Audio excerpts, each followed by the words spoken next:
La scoperta dello spartito di Pompeo Calvia non è avvenuta ovviamente per caso ed è tutto poi riprodotto in questa monografia che ho stilato, appunto. Questa è anche se una monografia appunto di base.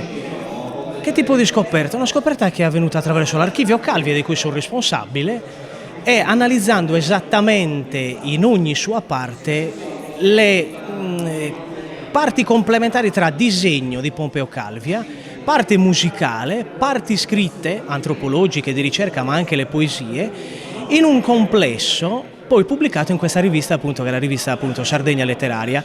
Quindi solo l'analisi ha determinato Pompeo Calvia etnomusicologo. Oggi possiamo assolutamente dire questo. Etnomusicologo perché ha interpretato sul campo, è stilato sul campo, descritto sul campo, con la sua penna, con la sua matita, col suo intelletto, quello che appunto era uno spartito dei gremi. Ecco che questa poi scoperta è avvenuta facendo questo tipo di analisi, che non ha solo un punto di vista antropologico ma storico, perché noi parliamo di 126 anni ormai attestati di continuità tra il tamburo del 1893 e il piffero del 1893, nei gremi e nei candelieri di Sassari, nelle varie tipologie di piffero, soprattutto quindi di canna e anche ovviamente di legno, anche nelle loro particolarità, non solo ottavini ma anche pifferi traversi lunghi, quindi più possibilità musicali, melodie differenti, e il tamburo invece che è praticamente inalterato. Quindi abbiamo un aspetto storico confermato da un grande e illustre Pompeo Calvia nel centenario della sua morte.